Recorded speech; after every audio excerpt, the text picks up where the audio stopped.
Good afternoon to you all, dear audience. Welcome back to this week's episode of the Community Show. My name is Douglas Onen. Joining me in this very wonderful discussion is a panel of distinguished gentlemen who I'll introduce briefly, and they'll also go ahead and introduce themselves. This week, we're discussing Ponzi schemes in Uganda, the experience with Capital Kitchen. But before we go into the discussion, allow me briefly introduce to you our distinguished panel who will help us put this conversation in perspective and understand exactly what is going on. Joining us in this conversation is Counsel Luis Kizito. Counsel Luis Kizito is a partner at Pentagon Advocates. He has specialist knowledge in capital markets, venture capital, land transactions, tax transfer pricing, data protection, and fintech and payment law. You're most welcome, Counsel Luis. I'll later on call you on to maybe further introduce yourself so that our audience gets to know you. Right next to Counsel Luis, we are joined by Mr. Luwhano Hosea. Mr. Luwhano Hosea is a farmer and an author, plus also is a youth leader. Thank you very much, Mr. Hosea, for taking time to join us in this conversation. Right next to Mr. Hosea, we're joined by Mr. Murungi, Ainani Dupree Ateenyi. He's a business development specialist. He's a manager at CIC Africa Uganda Limited, but also he's a financial inclusion enthusiast. Thank you very much, Mr. Ateenyi, for taking time to join us. Last but not least, is a familiar face on the show, Mzee Mike Kasoola. Mzee Mike Kasoola is an anthropologist, but also has very wide knowledge when it comes to such topics. Otherwise, I'll begin with Mzee Mike. Kindly turn on your microphone, make a quick introduction, and say hello to our dear esteemed viewers, so that also the rest of the panelists can do the same, and we begin the conversation. You're most welcome, Mzee Mike. Yeah, thank you. Thank you so much, Mr. Presenter. I'm happy and very glad to see that you have touched a very, very sensitive topic, which is affecting Ugandans and the world at large. To this extent. Thank you very much, and greetings to every panelist here. I wish you and everybody else a good discussion. Thank you so much. Thank you very much, Mzee Mike. I can request you to mute. Yes, thank you. Thank you very much, Mzee Mike. We're looking forward to having an interesting conversation with you. Let's get to Counsel Luis. Counsel Luis, you're most welcome. Thank you for the invitation. And I look forward to having a fruitful discussion. I think you have introduced me quite well. So, yeah, thank you very much. We're looking forward to having a fruitful discussion with you, Counsel. Let us hear in from Mr. Murungi Ateenyi. You're most welcome. Kindly say hello so that the viewers get to know you. Yeah, thank you very much, Drake. I hope I'm audible enough and you can hear me very well. Yeah, my name is Murungi Ateenyi Dupree. I'm a Mchwezi. Yeah, so I'm happy to be part of the show, and a very good afternoon to our viewers. Thank you. I'm very happy to have you here as well. Let us hear in from Mr. Hosea. I'm Hosea Luwhano, an author by profession, but also a farmer. So I'm happy to be here to discuss this topic. Thank you very much, Mr. Hosea. We are very happy and thrilled to have you here. Let's now just delve into the conversation. I'll begin with you, Counsel Luis. You are an expert in capital markets and financial investment. Now, that said, this particular conversation would do us justice if we had, first and foremost, a legal background to it, but not only a legal background, but also what is Capital Kitchen and how did it operate as a Ponzi scheme in Uganda, but also putting into perspective the aspects to do with a legal background, if at all we have any, in relation to our conversation today. Counsel Luis, you're most welcome. So what exactly is the question? If you could just rephrase it, because I think you lost your network as you're asking the question. Your network. The question is, we'd like to first understand the legal backing to the law that provides for Ponzi schemes in Uganda, if there is any, but also for the viewers out there who are getting to know about Capital Kitchen today. Kindly contextualize it and put it into a layman's language. What exactly what Capital Kitchen was, and how was it a Ponzi scheme? Thank you. Okay. For starters, a Ponzi scheme has quite a number of signals that the public should look out for. Number one, it's not very easy, but at least people should start by investing in knowledge. But a Ponzi scheme essentially just gets new money to pay off old investors. There is nothing much they do. There is no product offering they give. Even when there is a product offering, it's just a farce, it's just a face. Another essential element is a Ponzi scheme actually gives you consistent and abnormal returns. I always tell some clients of mine that if you see a business that is offering you returns that are very consistent in nature and very high, above what is offered in the market, then that's another Ponzi scheme. Because again, you have to ask yourself, how do they generate those returns? They may be just generating those returns because they're just simply getting new money to pay off existing investors. The other essential element in a Ponzi scheme is that it depends a lot on recruiting. So you'll find that in a Ponzi scheme, they will tell you, for instance, Luis, thank you for coming, but for you to get a better deal, bring other people below you, and then other people below you bring others. Now, it's important to distinguish that essential element of a Ponzi scheme from a multi-level marketing scheme. There are some legitimate multi-level marketing businesses where they rely on recruiting to market, but in a multi-level marketing scheme or multi-level marketing business, there is a product that generates 80% of the profit that is then distributed to those marketeers. So it's not very easy, but if you're a multi-level marketer, then you should actually ask some essential questions. How do you generate the money? How do you distribute it? So actually you should look at the financials. But what happens in Ponzi schemes in Uganda is that you have, for instance, what Capital Chicken was doing. In my firm belief, I don't think those, the chicken houses even existed. I think they were just a cover, a farce. So those are the essential ingredients or the essential signals of the Ponzi scheme. Now, what does the law say about it? And I've kept telling the authorities about this, is that there is actually no law that explicitly bans Ponzi schemes. It's not there. Much as world over, Ponzi schemes are illegal. In Uganda, it's just immoral to operate one. So what the law says about it is essentially nothing. So once they get you, normally Ponzi schemers or people operating a Ponzi scheme will be incarcerated or charged with crimes that are associated with, for instance, and you may not sustain this charge, but the charges that are normally preferred, obtaining money under false pretenses, I highly doubt that charge can really subsist, because in criminal law, you have to fulfill the essential ingredients of an offense. And given that Ponzi schemes are a little bit more sophisticated than getting money under false pretenses, it might not hold, the charge might not hold, no court might convict on that charge. The second charge that is common in Ponzi schemes that the courts have actually come out to say that it should not be preferred to such people anymore is embezzlement. Dutch World International, I think, scammed quite a number of people in 2001, 2006. And the police, or rather the DPP, the state attorneys, preferred the charge of embezzlement. And the courts were very, in that criminal case, they were very quick to correct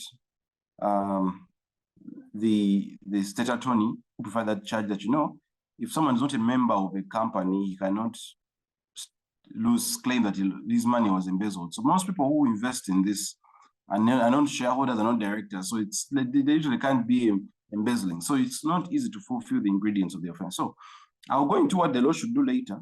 But for now, if they get you on a Ponzi scheme, what police can do, or the DPP, is essentially overstretch the interpretations of the laws. And I am one firm believer that the laws might not help you much. But if you're lucky, maybe you can get a criminal conviction on something like obtaining money under false pretenses, which I firmly don't think that any court might be quick to convict an offender. But again, like we saw in Dutch World International, the first court convicted on the charge of embezzlement, only for the Court of Appeal to say no, the court was wrong, the initial court was wrong. So for now, if you are operating a Ponzi scheme, there is no law against prohibited schemes, like we shall go into the suggestions. The Capital Markets Authority only has 6 billion for all its operations, for salaries, for operations. That's the budget. And that's a very small budget to overstretch them. Of course, I know there are competence issues there. But again, I'm reliably informed that I think by my friend Kanare Mugume, he told me very many people reported this issue to him. And he reached out to some of his friends in the intelligence community to find out what they could do. But again, the security agencies were, for a lack of a better word, reluctant to swoop in and close that business. The Financial Intelligence Authority was also kind of cagey. So there's a suspicion that some of these schemers are known by the state. They operate within the state. So until we get laws that can at least create certainty in terms of criminal convictions, I don't think the criminal route is a very good avenue to seek redress. But that doesn't stop you from reporting a case. The most viable route could be the civil route. Maybe you could file a suit for recovery, or maybe you can, if the people are around and you can trace them, you can. All right. In 2018, Parliament passed a motion for government to bring a bill against Ponzi schemes. But it's been 5 years, 6 years, we don't know what's going on. Financial Intelligence Authority actually filed a document with a clerk to Parliament that details at the time all the Ponzi schemes, but again, we're still waiting. So I will stop at that and maybe hand you the microphone to the next speaker. Thank you very much. That has been quite an elaborate submission. You highlight first and foremost a number of basic mechanics of Ponzi schemes for our audience, which is for us to understand there has to be crazy returns. Also, the people need to be in position to distinguish between Ponzi schemes and multi-level marketing scheme. But also you mentioned the fact that we do not have law. However, what someone can do in case they're seeking legal redress is to go through the criminal court system, which in your opinion is quite long and it's not right. And we hope that our government comes up with a law. Otherwise, let me get to Mr. Ateenyi. Mr. Ateenyi, you are a financial investment expert. And when we talk about issues to do with Ponzi schemes, we also relate it, or the community would be thinking of what kind of impact does then this have to the investors. You understand that once we have, let's say, the incident to do with Capital Kitchen, people were conned of their money, and this alone would therefore scare away investors because of one incident that has happened with Capital Kitchen, and among others. So the question to you is in line of impact on investors. So how does this Capital Kitchen incident lure investors away and affect investors in possibly engaging in investment activities? Yeah, thank you very much. Well, I want to appreciate the council. He has tried to really dissect this very well and let the audience understand what Ponzi schemes are and what exactly is happening. So in this case, yeah, it is something to worry about on the side of investors. Yeah, most importantly, Ponzi schemes has double investors, those who put in money and those who actually organize the money. Yeah, so this is very much interesting. So besides looking at how this impact actually the investors, because I'm looking at two kinds of investors here. So the people whose monies were conned are investors, and those that actually conned the monies. It goes to the regulatory oversight mostly. Yeah. So there is an issue of trust-based cultures in this country, if I may say. So many of the investors would actually come in to trust the processes, to trust the institutions, to trust the regulatory instruments here and there. So the Capital Markets Authority in the first place majorly is there to regulate and promote development of capital markets. Yeah. So as a regulator, we understand that it has core values, one of those being integrity, there is accountability, to mention but a few. But relating to the emergency of Ponzi schemes and exactly what has happened, there wouldn't be trust from the investors. I mean, the two kinds of investors in any kind of way. Yeah. So there is a lot that is going to also affect the investors' investment options. Yeah. So as people try to select their investment options, we realize that it's going to limit a lot of kind of investing.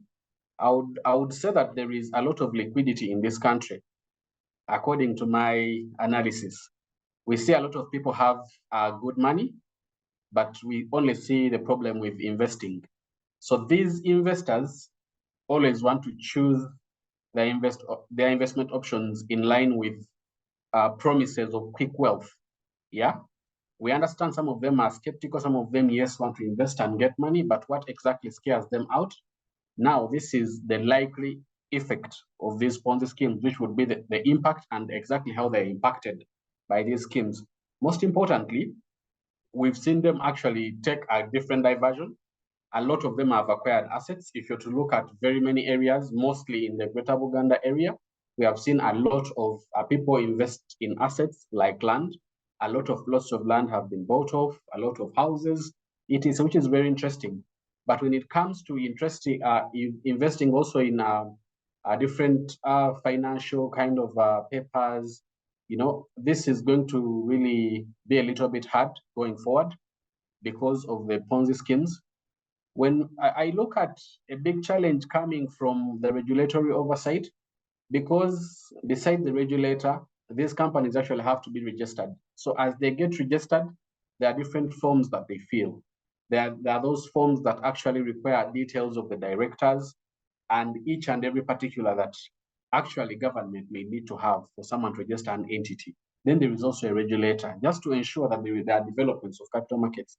But now, what exactly would scare away the investors? I cannot imagine a company is registered, the directors are known, the shareholders are known, the operations are known and actually regulated. And even afterwards, we can actually be able to track and save the people who are facing losses. Yeah.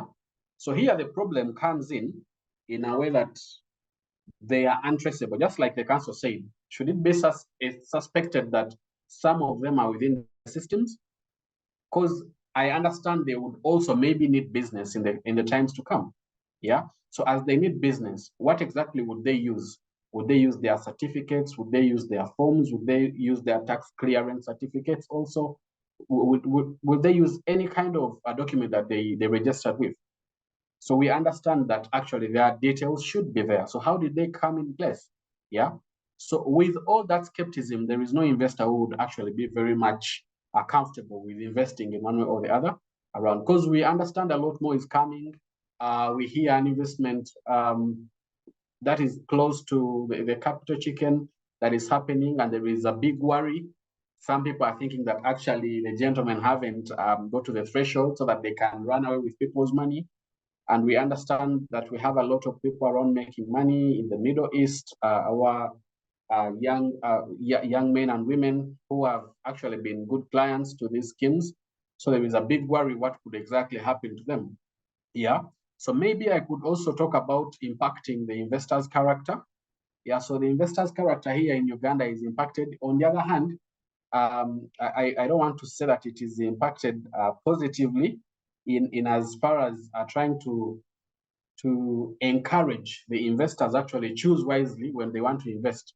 Because I kept asking myself since I saw this topic that what is hard about rearing chicken if you actually want to make profits out of it? Yeah. So the character comes with actually being lazy and wanting quick wealth or wanting quick money.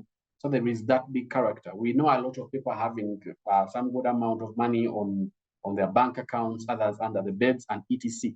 But the character that they have really so much points to laziness. So when it comes to capital chicken, you realize that the profits are crazy in terms of returns. You realize that actually the timelines in which those returns have to come are as well crazy. It all doesn't add up in one way or the other. When you look at actually the timelines you would take as an investor to break even or even to get profitable. We've seen companies who are actually 8 years and they are just trying to reduce on their loss ratios. Yeah. but not exactly getting profitable. And now one wants to really make big profits in just 5 months out of getting money someone to do some sort of business, which people can actually do and get businesses themselves if they are consistent and committed. So investors here, on the other hand, could actually be impacted positively to try to look at investments as basic schemes they can put in money and actually be able to get out money, to get this money out of these investments slowly, I could say. Yeah. So maybe I can say that the other positive impact would be the need for government to beef up financial literacy. Yeah. So there have been a few lessons in as far as financial literacy is concerned. Financial inclusion, mostly to our best people, because for the capital chicken, we realize that people who actually do not have a lot of financial options really facing issues, those who had saved monies, those who had sold off their assets. Yeah.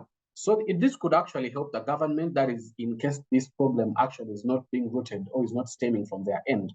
Because I tried to look at what has been happening like since 2021, you realize it is still 10 to 20% of the people of our population with bank accounts.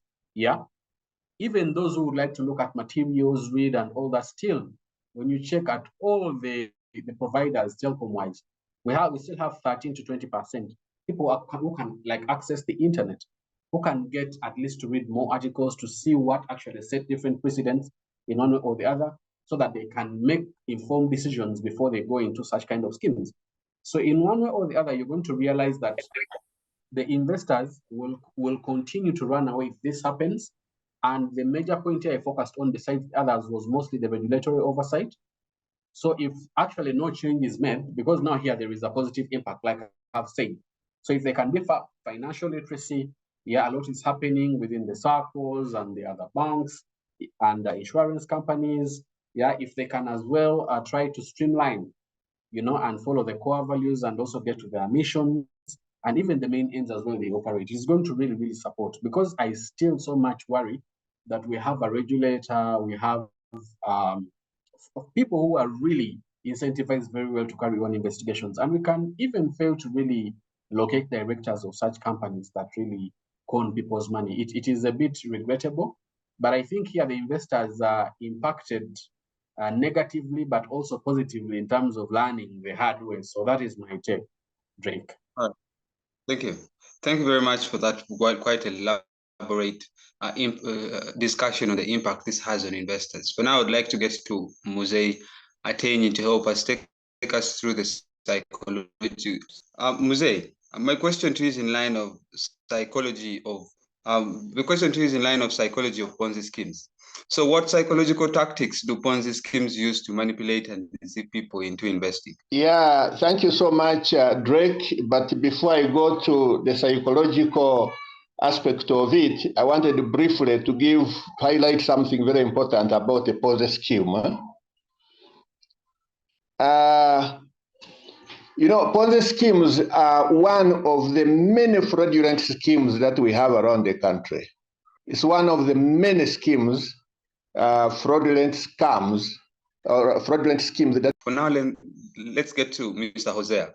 Mr. Hosea, you're a farmer, and I know very many people, investors, who are oftentimes looking in for what Councillor Lewis made mention that we should look out for.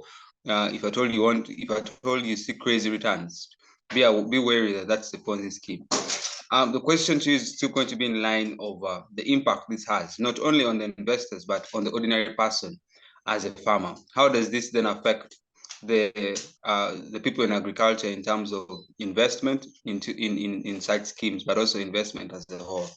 Mr. Hosea? Yes, good afternoon, everyone. To me, my take about Ponzi schemes, actually, we have different levels of scheming in different fields. Just that capital chicken maybe was the unlucky one, which got to be known, but we have had different schemes people are using to get money from people. First of all, these Ponzi schemes will get authentic people. They'll bring someone, for example, I run a farm.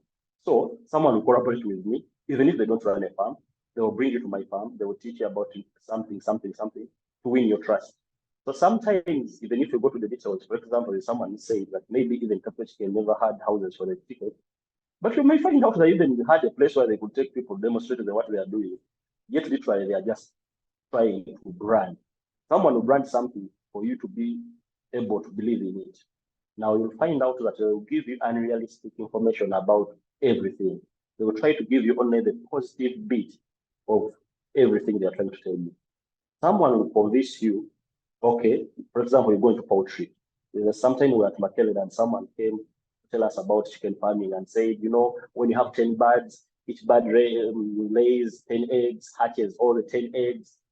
You'll have 100 birds in 1 month, then like that and like that. But practically you go, okay, the hen will lay eggs, hatch them for 21 days.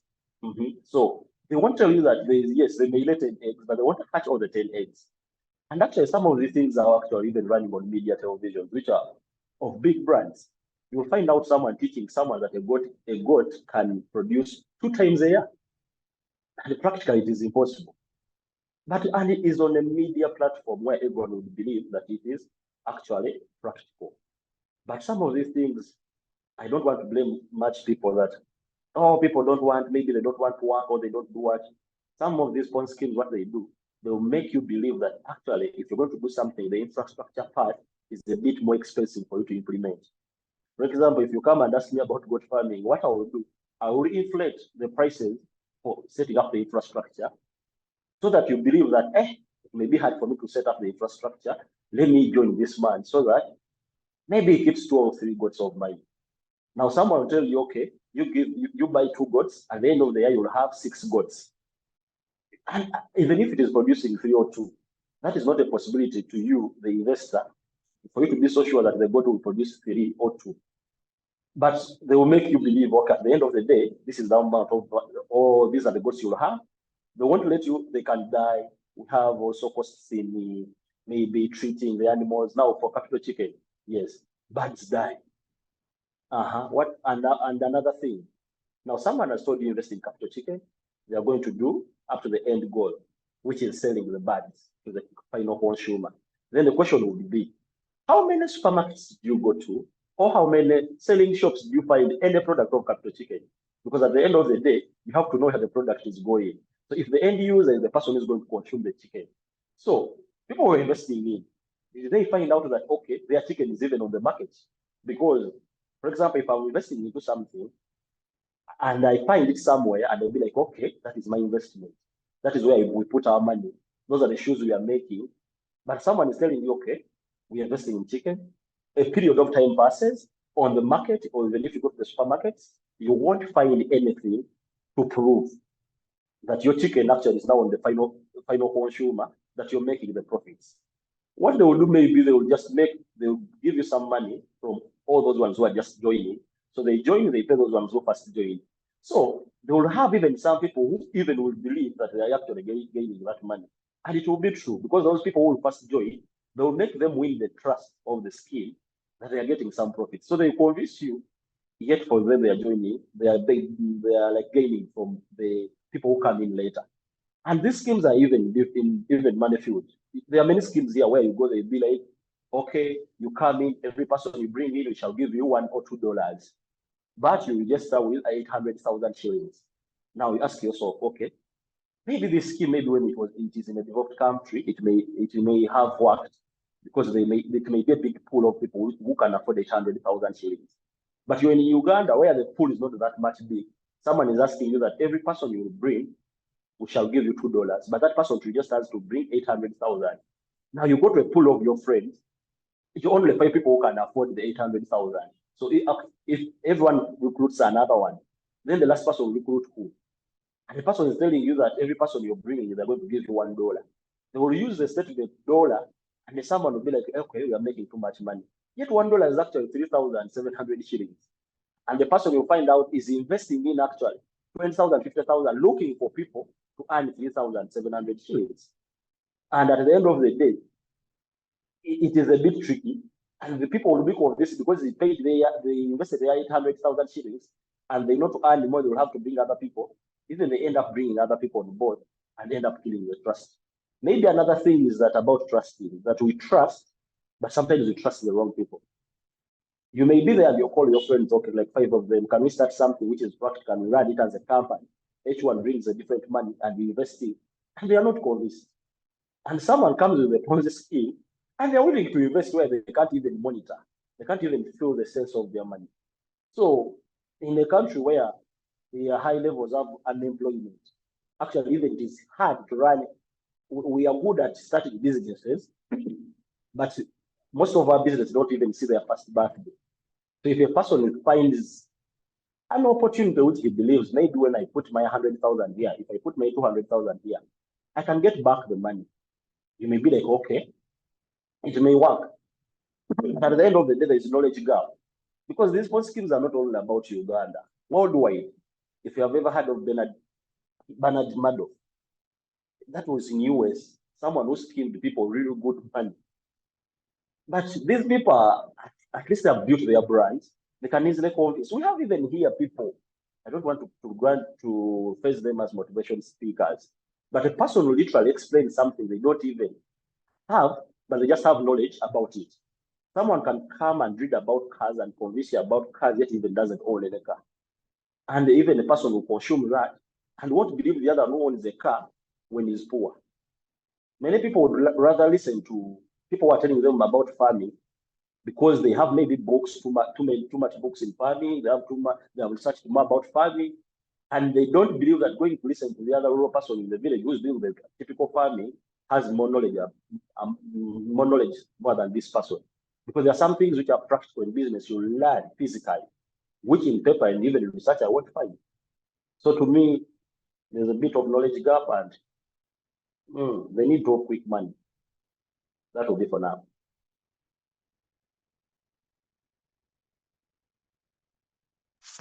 Thank you very much. You highlight the issue of lack of knowledge gap and people easily getting manipulated into these schemes, which is very unfortunate that we live in an economy where people are looking for quick cash, people are desperate, and at the end of the day, our people are victims of such schemes. Let me get back to Council. Council Lewis. Earlier on, you were discussing, you made mention of we have no law that regulates Ponzi schemes. And you said you would give us into detail exactly on the issue of the regulatory oversight. So I just have 2 questions for you in line of that. The first question is, what role did the Ugandan regulatory bodies play in preventing or addressing Ponzi schemes? But then 2, were there any legal actions taken against capital kitchen operators, if any? So your question was, what role are the regulatory bodies played to deal with these Ponzi schemes? Yes. Okay. Like I've said, Ponzi schemes take on quite a number of clothes that they don't own. If I can use that expression. You find that the Ponzi scheme today, it's going to masquerade as a chicken business when it's actually not doing the chicken business, but it's using it as a cover to just simply get money from new investors to pay off old ones. Then you saw BLQ. It is reverse betting that was not really betting on real games. So what happened in BLQ is, again, the same Ponzi scheme idea, getting new money from all to pay off old ones, and then basing on a recruitment strategy. Because they're not investing in anything that is generating income, they have to rely on recruiting quite a number of investors. Now, there reaches a time when the investors, you can't get them anymore. You see, every business has a bad day. But the problem is for a Ponzi scheme is that once that bad day reaches and they cannot get new investors to pay off old ones, because they have nothing that's generating money, that the old ones now will have to wait a little longer for their money. And oftentimes, the people who are on the top of that pyramid of the scheme will run away with the money. Now, to go to your question, what have the regulatory agencies done? Nothing. If I can actually put that plainly, nothing. Because look, Capital Markets Authority, after the incident was reported, and trust me, they came out quite late. all they said was a caveat emptor, buyer beware. We know these guys are not registered by us, they're not licensed by us. They're not running a legal investment contract. No one has been authorized from Capital Chicken to offer investment contracts. I don't think it was an investment contract, but that's what they think. So they did nothing. They came in quite late. Police, well, up to now, I'm told the Kira Road police station is recording quite a number of statements, but I am reluctant. Like I said earlier, I don't think, even when police has the best of intentions, if the Capital Chicken schemers are if they even got anyway, if they're got and maybe you have to proceed to court, now it's going to be a different scenario. The conviction might be either way. Now, if you're going to sue Capital Chicken and maybe you get an expert judgment against Capital Chicken, how are you going to execute that judgment? Because one, the offices will be closed. Their accounts, maybe their accounts are frozen. And maybe in the course of filing your civil suit to the courts, your lawyer can put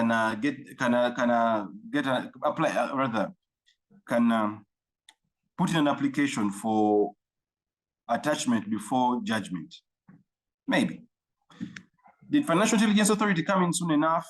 I don't know, because even the information about their accounts being frozen is not really official. I've not come up with any statement from Financial Intelligence Authority that is stating that most of these their accounts actually were frozen.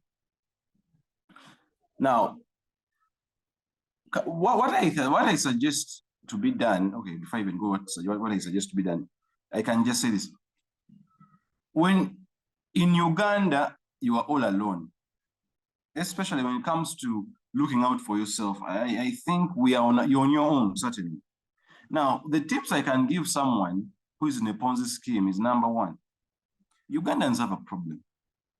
You see, people go to school to learn to provide a service. There are people who go to school and end up getting licenses to be investment managers. That's a license category from Capital Markets Authority.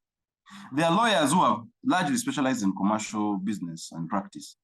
But you find that Ugandans don't want to seek out these licensed professionals, and they want to rely on their brains to do investments.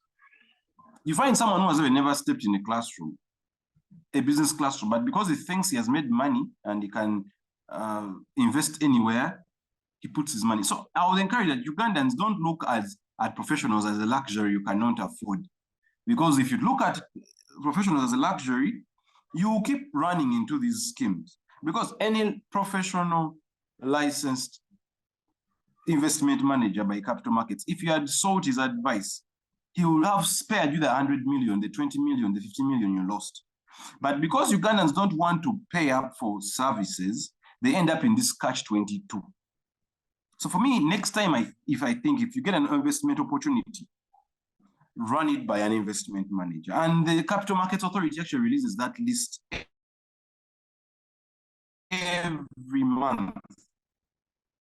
Capital Markets Authority have competence issues, like I said, but on that, I will credit them.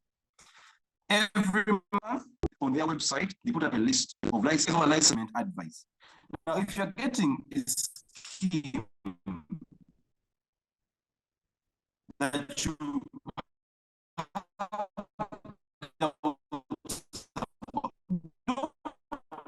just rely on your brain, because you're not trained enough to understand that in this country, you are all alone to come to your aid. Not necessarily.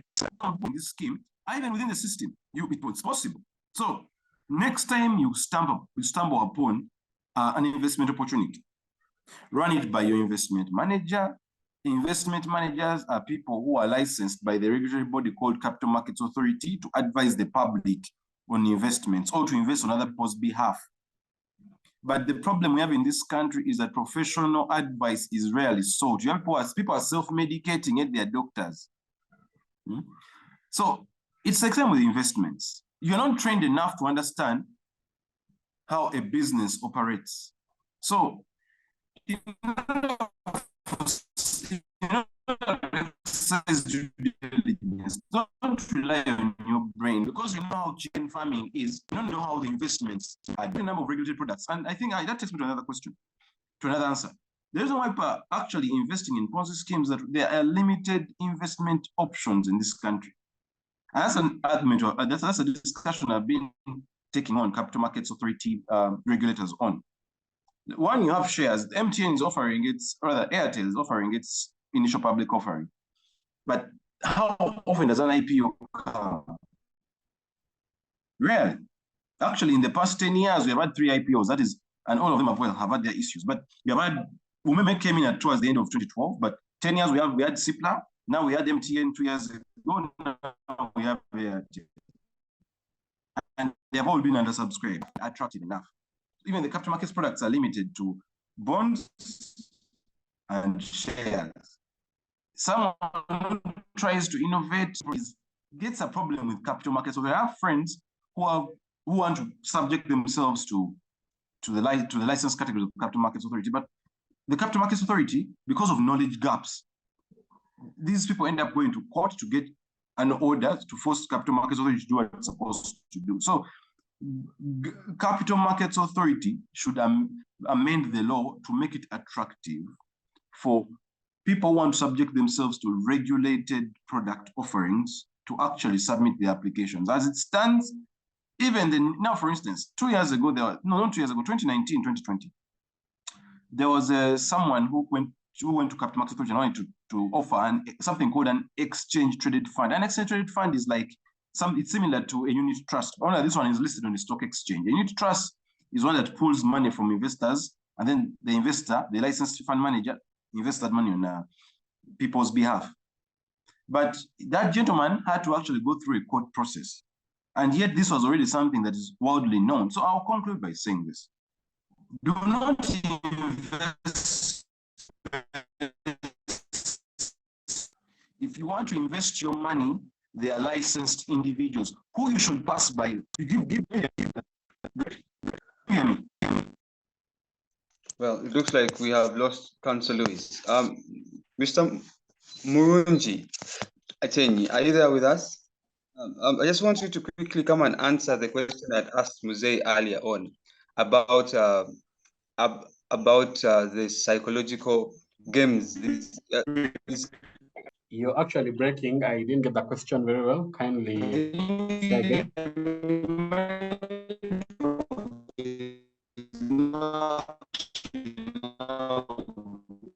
Anyway, Mr. Ateenyi, can you hear me now? Yes, Greg, I can clearly.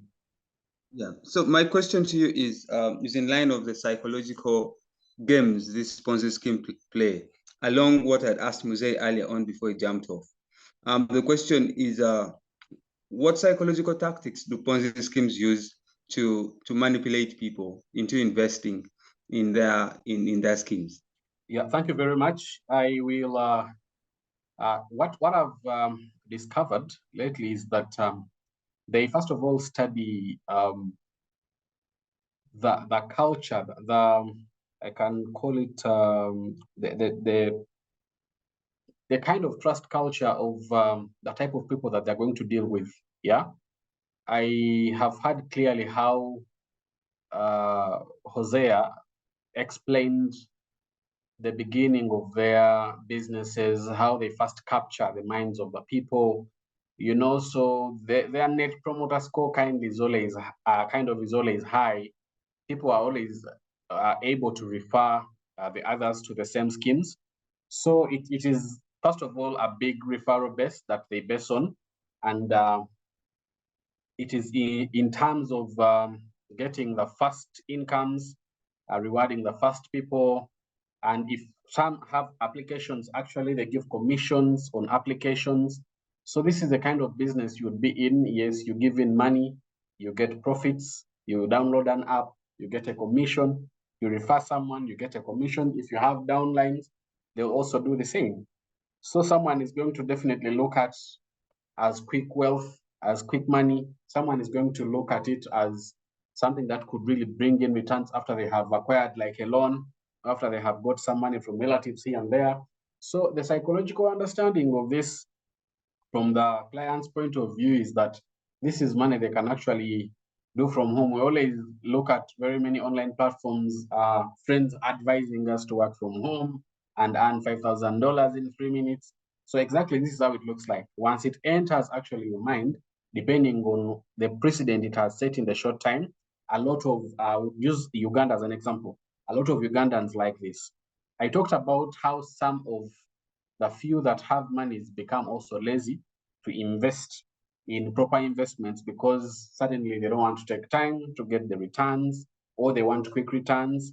So these look at this as a big welcome. And yes, the people who set up actually Ponzi schemes, they exactly know who they're dealing with. They have a threshold. They know when they will pull out. They know how to start, where to start from, who to market to. Yeah. So people who watch translated movies, I'm told, Vijay Jr. actually, I think it's been for a long time that he mentions Capital Chicken each and every movie that he produces. So if I want my movie translated, certainly I have a few issues with interpreting what is being said in, let me say most of the movies we watch here are in English. So people who lack a lot of financial literacy are people definitely who would like have access to a lot of material, like I said, to read, people who do not know about different financial options, people who are not into financial inclusions, they don't even own bank accounts, but maybe they can sell assets, maybe they have the rare animals like cattle, goats, etc. And they know they can get part of that and sell and then invest the money. They can sell their land and invest. They can sell anything. So when they hear actually this person come up to market, so when you look at this audience, that this person interpreting movies to people who can actually not understand English, yeah, in very good faith and with due respect, he's going to think of, okay, if I first capture this kind of audience, I will manipulate these people very well. They won't even think outside the box. Yeah. Personally, I heard of Capital Chicken, and trust me, I did not even think whatsoever that this is something I can go for. You understand? Because the first person who told me this was actually getting back their monies with almost 3/4% of what they put in only 5 months. This is like 80% profit, in 5 months. This is crazy. One doesn't even achieve this in 4 years, yeah, for a huge investment. And these are many people that are doing this. So at the end of the day, the assessment tells me no. There is this person that has been phoned in the sitting room and I've told him actually, this is what you can get, because they are watching a movie and they're like, okay, I need to try out this. They're going to go to the office and just give in their money. And there is something in Uganda, they say okukuta. You get it? So a lot of Ugandans here have the habit of kukuta, doing a lot of things in secrecy that involve actually money. Yeah. So we saw people come out later that actually they've been fleeced, people's money have been stolen and all that. People do not consult. You understand? So there is no way also people can be helped. Even people that have money will very much deny. So you would see someone come out and be like, okay, I put in my 30 millions. I advise so and so to put in this. So the psychological game is really understood. Someone knows that Ugandans do not like actually to inform others when they have something good happening. So they will keep a certain secret that would actually have helped maybe someone to investigate and try to mitigate a certain loss that is going to come as a heavy loss. Now this came as a very heavy loss. There are those people that heavily invested that we even know of that have not even come out to tell us that they actually made these big losses. Yeah. So me, who is actually operating a Ponzi scheme, I know I'm going to capture this kind of people. So if I get this first group of people and I make at least 500 of them as a magic of number to first put in their money, and I know that I'm just going to refund like less than a quarter of these, then I hit a certain target of like 4 billion, because a lot of people were saying that these people like tried to take away something like 1 billion. And the latest update I got was like 4 billion. It's not based on very concretized facts, but if it's still a rumor and there is no smoke without fire, it is something really kind of huge. It means that a lot of people really put in money in this, and the loss has been heavy on people's lives. You understand? So the psychological game is just understanding the audience. I just gave an example of people that have been watching translated movies. This is a certain class of people. These are people who are underserved and unserved, actually. They can be very well targeted to be manipulated into anything. And it comes out of loyalty. Council talked about, was it Hosea who talked about some of the motivational speakers that come? We see them on different platforms of mass marketing like TikTok. Someone comes and tells you that actually, in case your boss does this, please quit the job. Someone gives that person loyalty and they quit. Just like someone would come and translate a movie because he's a video joker that I like so much. He tells me, let's go invest in this because Drake put up this scheme and all that. Yes, I'm going to try it out. And by doing this, it means that whoever is trying to operate behind those sat down and really had their good strategy sessions to get into people's heads, to get into people's minds and understand that if I start from step A, I'll get to step B, manipulate the system. And Council talked about how even the judgments could actually be executed. Even what amount of time would it take? Would there be a refund actually in case there is a case? Yeah. How would we say that there is a bit of clarity when we look at, for example, Form 20, and these are the particulars of the directors. These are the people, these are their national IDs and particulars. This is where they stay, these are their contacts. If those details are already there, it means that there is a huge starting point in terms of investigation. Yes, it cannot amount to proper evidence that maybe this and this happened. But of course, you know how the law operates. Yeah. We all know that it is very abnormal that these would be people right now implicated heavily, and we have people get back their monies. We have the accounts clearly frozen, and we get to know that, yes, this is what is happening. And then we go ahead. And even as they were transacting, where were they transacting from? Which banks did they have? As they were making communications here and there, talking to the people, marketing, what kind of communication lines did they use? We have a very strong regulatory body here, the Uganda Communications Commission. So can we have also court orders to have the, for example, if it's MTN or Airtel, to really have all these lines and just make sure that everything is put proper? Now, imagine someone gets back and try to beat all these processes, try to beat all this. What if this happens? I get here and I get here. The psychological game becomes the easiest really to play. And for people here with too much liquidity, they would put money in as long as it is coming out very quickly. Yeah. So to me, it is the easiest they could do just through getting in the character of the people, the trust-based cultures of here, mostly in Uganda. And yeah, they get their way through. Thank you very much. That has been quite elaborate in regards to the psychology of Ponzi schemes, which now leads us to ask the question in line of lessons learned and preventive measures. This will go to Mr. Hosea, then I'll get back to Council Luis to help us maybe talk about the role of media, and then we can wind up the conversation. Hosea, when you listen to the submissions of Ateenyi, he gives an elaborate submission on the psychological tactics that Ponzi schemes use to manipulate our citizenry, which is quite unfortunate, but many people are falling prey to it, maybe because they're desperate. People want to earn quick cash, among others. So, Hosea, you made mention of your friends falling prey and victim.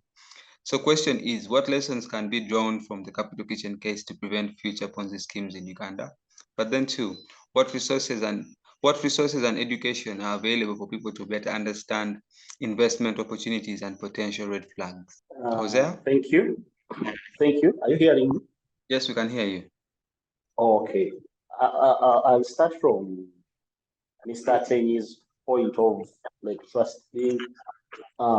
Actually, when you're addressing some of these things, I think we shouldn't focus on the end goal, but also start from where they start from.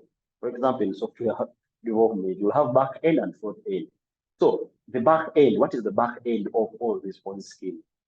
Because as you're saying that when you at the checkpoint, you try to see whether there is professional knowledge, where there is what. Them also are bringing Ponzi schemes. They have also the table where they sit. Because no one can come up with a scheme like Capital Chicken and they told me he never had professionals about the market. He had no lawyers to advise him. This is where you can have the loophole in the law.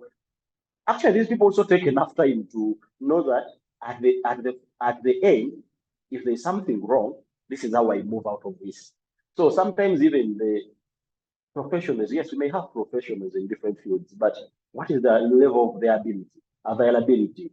For example, if I take a Ponzi scheme in Soroti, or not, okay, Soroti may get out. I may be go deep there. And how many professionals in Uganda do we have who can handle capital markets? For example, I've gone deep in the village to scheme people from there. So sometimes people are just playing on people's ignorance. And I don't want to blame someone's ignorance. And I say they would have done this, they would have not. It's just out of not knowing what to do.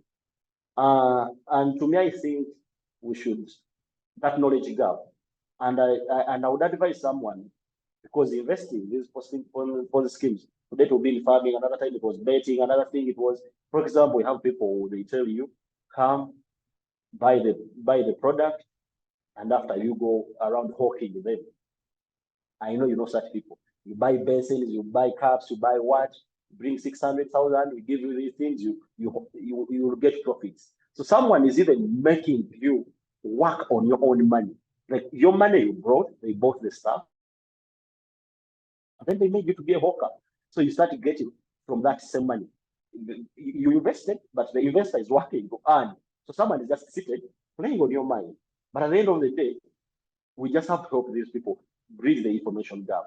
And I would expect someone, or I would advise someone to invest in something you're in line with. If you don't have knowledge about, or you were not in line with some business, because trust me, I'm not into medical field. So even if you bring a product, however sweet it may be, as long as I don't know the medical terms are deep down, how things move, how medicine moves around, how people, because there is research.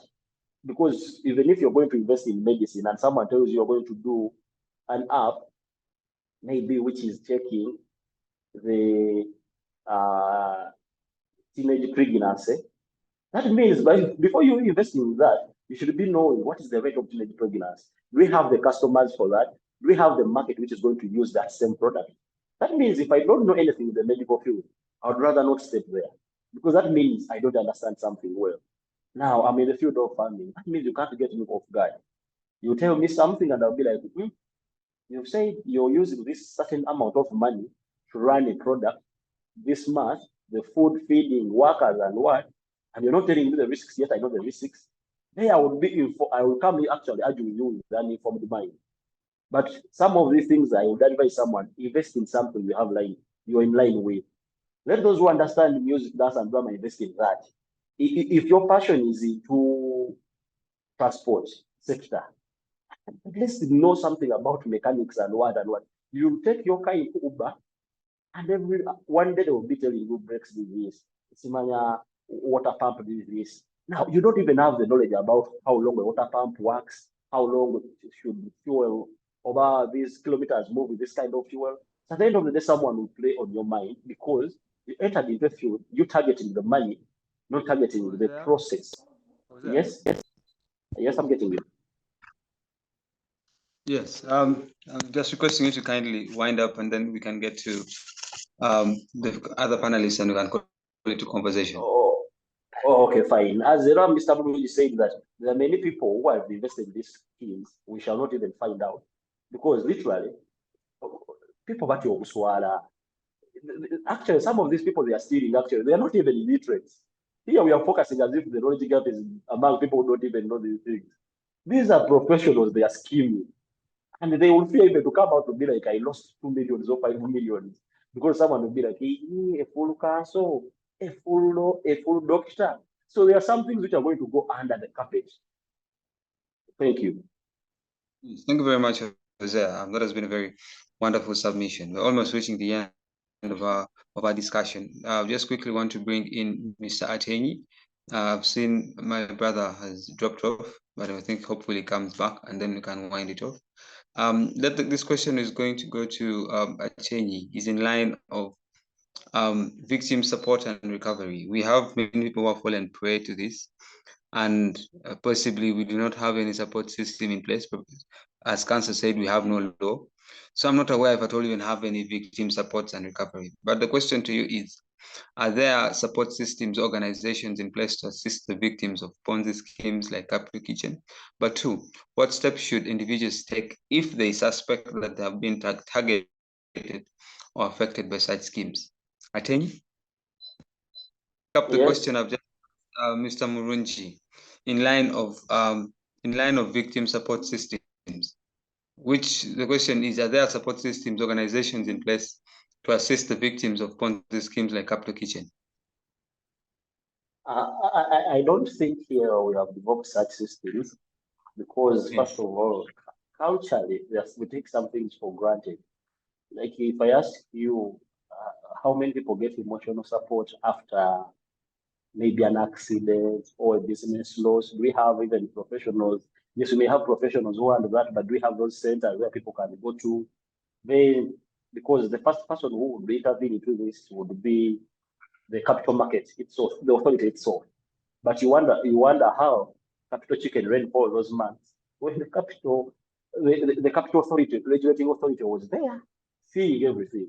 So sometimes I wonder where people can go after this. Maybe my advice would be maybe just now it alerts you not to join any other thing, because me personally, I have a person who invested in two such schemes. It was another different scheme, and someone lost to close to 10 million. But they went to police, they went to what, and as the council said, there is no law practically moves that there is something which can be done. So my advice is that people should be at least I'll call it be vigilant. If someone has schemed you, maybe the only problem with these schemes that sometimes even people lose friendship, because sometimes you have referred a friend.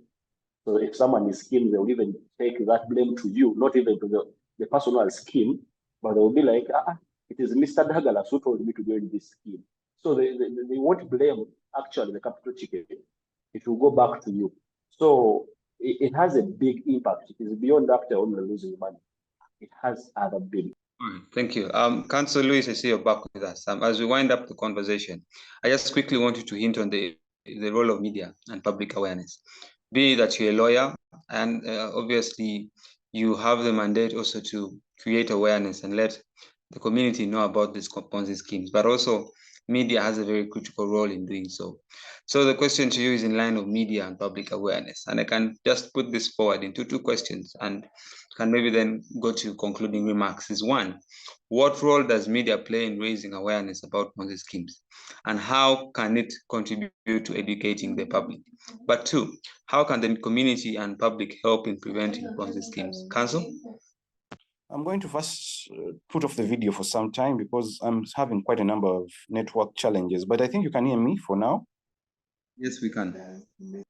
I'm going to put it on because network will get better, but let me first talk about the video. Number one and the most straightforward answer in the age of the internet are skills. We have attracted issues. You switch on a TV and the biggest trending thing on Twitter on TV is some naked celebrity who has swung a breast so wide that they're almost falling. Ugandans, and I blame the elite who are supposed to know better, we thrive on sensationalism. The media, there are very little educative things on our media, and even the social media, the kind of people we follow. By the way, I think in the age of social media, it's very easy to arm yourself with financial skills. And then the only thing you can do is follow the right people on Twitter. There is a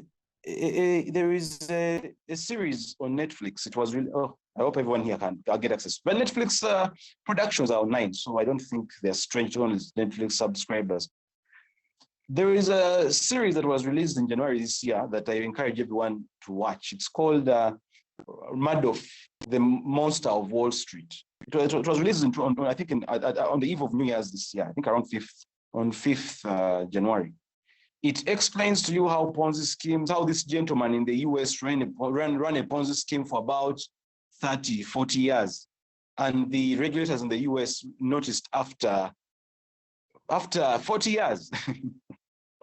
And Murdoch was a very skilled investor.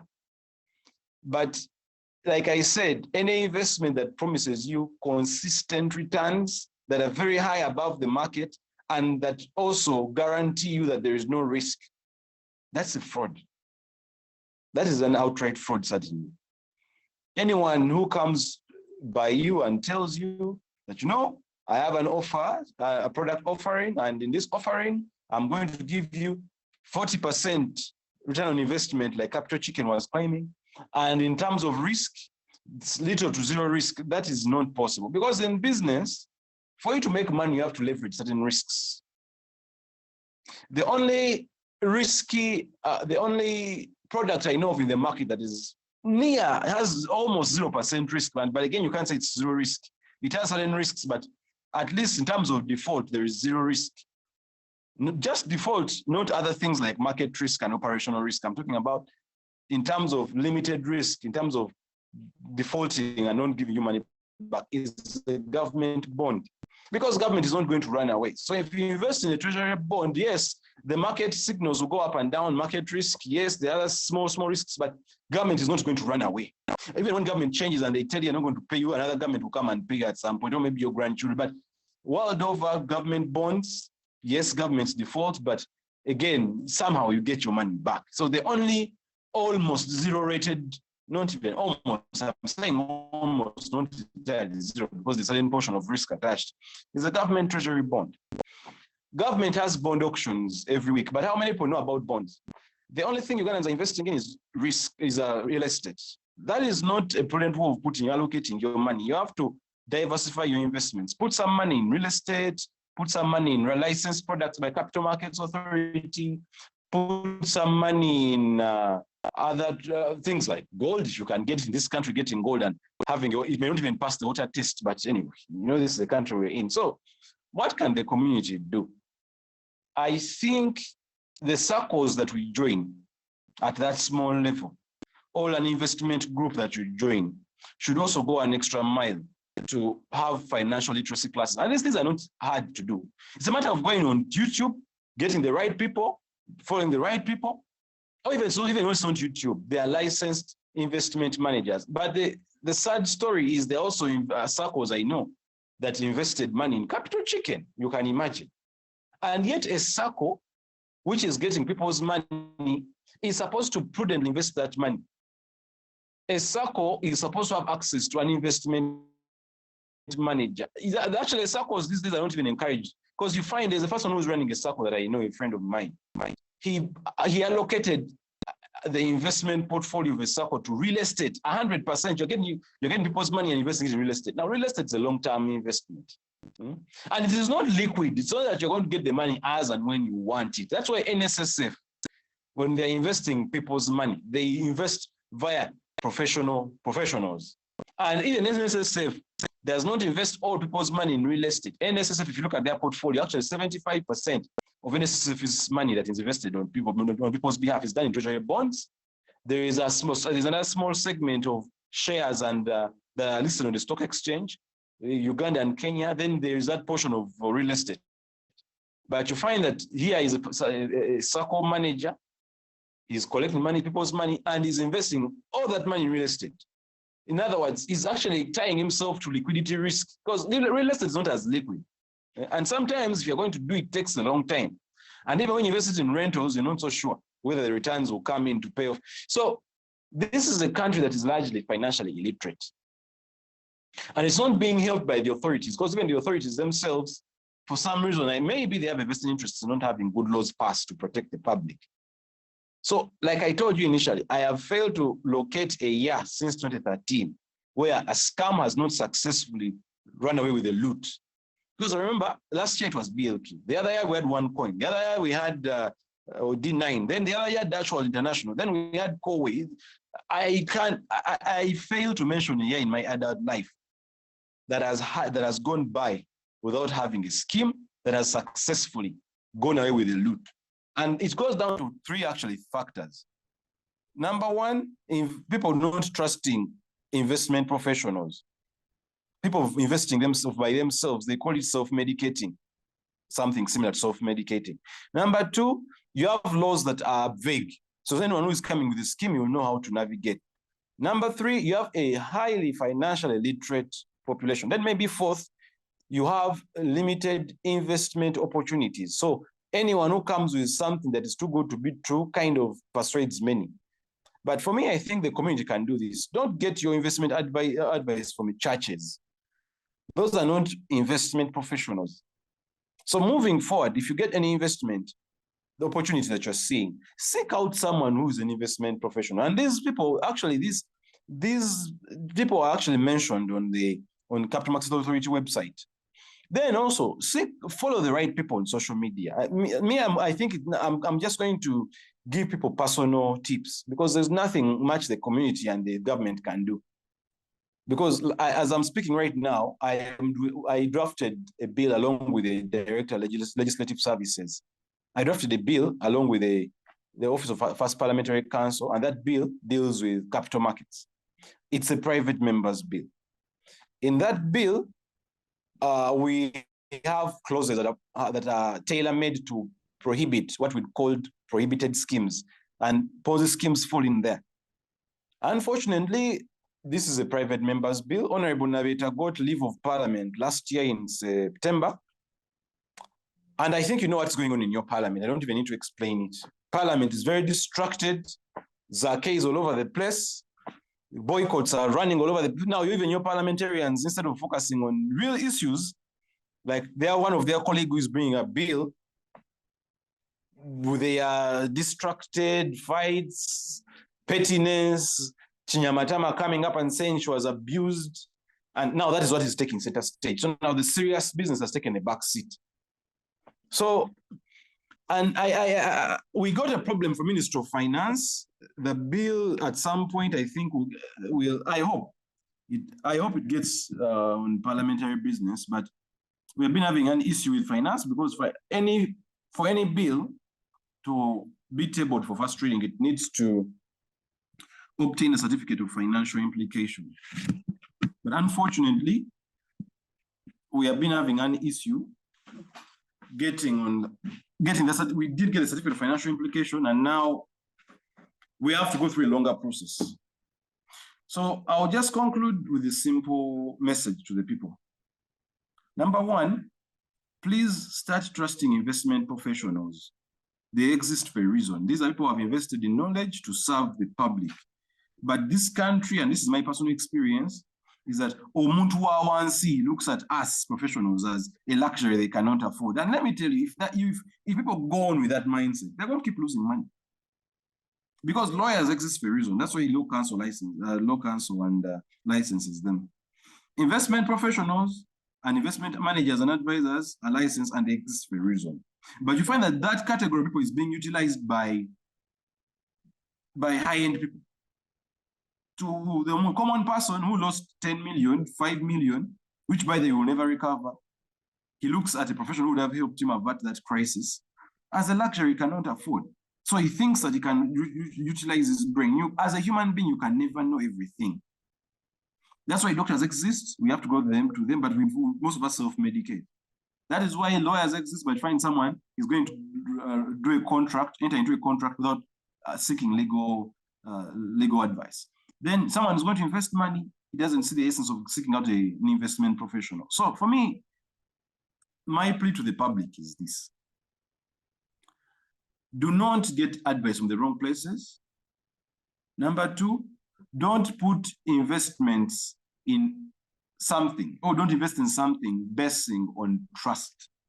Trust is not a prerequisite of investing.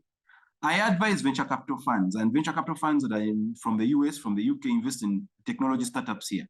But even before they do their investment, they do quite enough. They even hire lawyers to look into the terms. The term sheet is a document before a contract. We look through those documents. They pay us for a reason.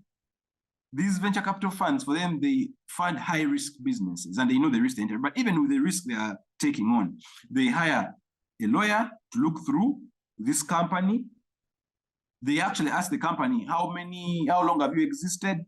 So they take 4 months before a venture capitalist puts money in a business. Now, if a professional can seek out a professional investor like a venture capitalist, can seek out legal services, yet he knows everything, then why would an ordinary person say, I don't need a lawyer for a contract? So capital chicken, in my firm belief, I don't think the chicken houses existed. I don't think they existed. The information I've gathered is that they rented a place in Mukono and just put their poster that this is capital chicken. And then the lady told them, after she got all this backlash, that take your things away, I don't want to see them. So they were using chicken business as a face. Tomorrow they're going to come up with maybe furniture company. What is trending? The other day, the other time it was a betting company. The other day it's cryptocurrencies. So they take on faces of business that they don't do, and they perpetuate their scheme by lying people that, invest with us, no risk. But no, when you're investing, you also have to look at the reward and the risk.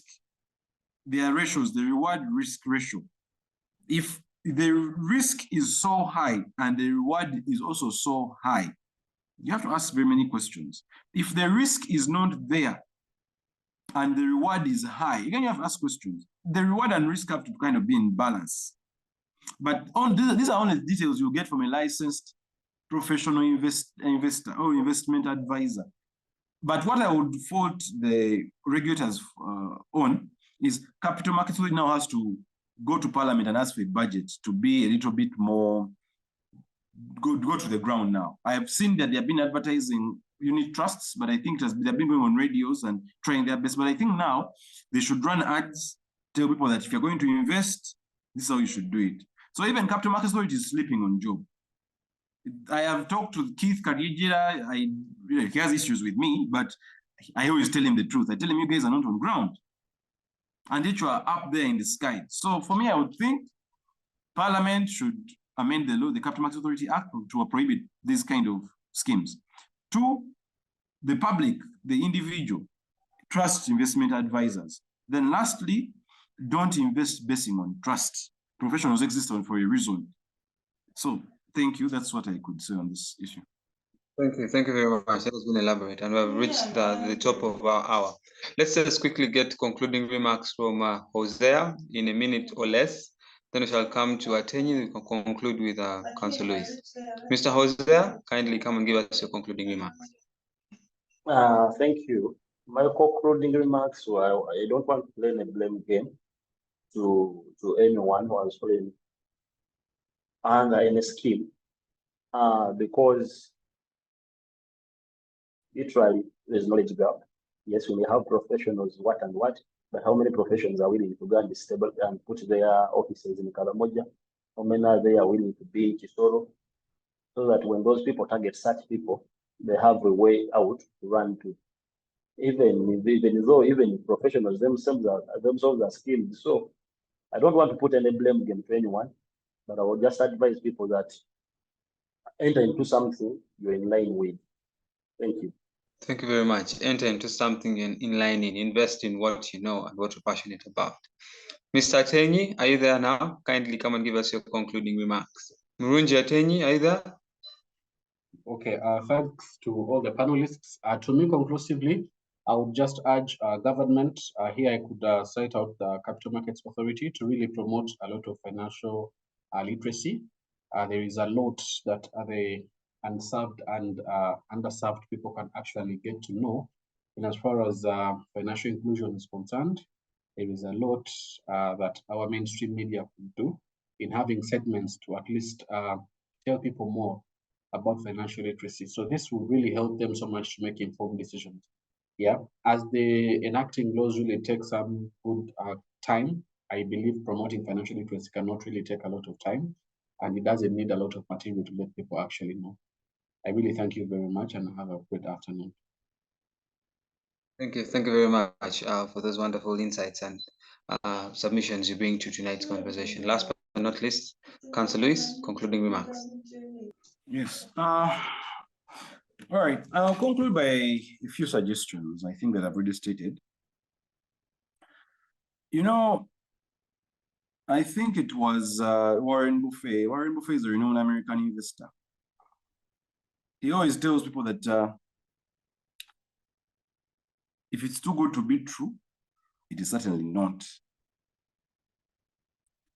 It's certainly not true that it's good, it's that good. So investments, much as they can be an art, they can also be a science.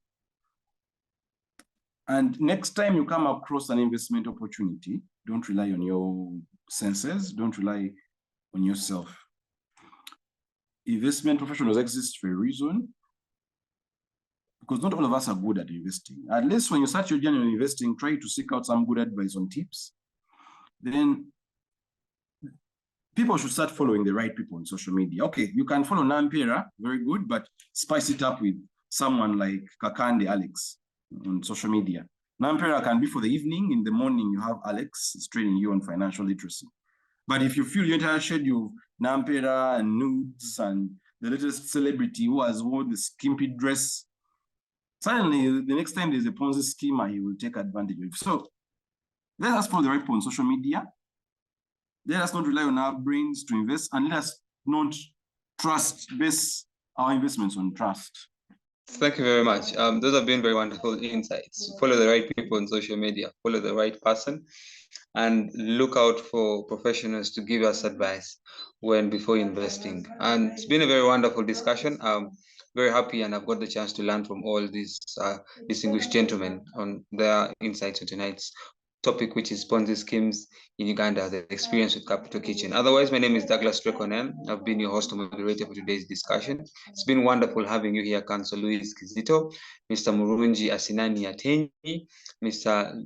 Luwhano Hosea, and Mzee Kasoola, who unfortunately dropped out earlier on. Otherwise, the conversation has been brought to you by Center for Constitutional Governance and Civic Space TV. We're happy to have you again. Watch again, same time, same place. See you next week. Bye-bye. Take care.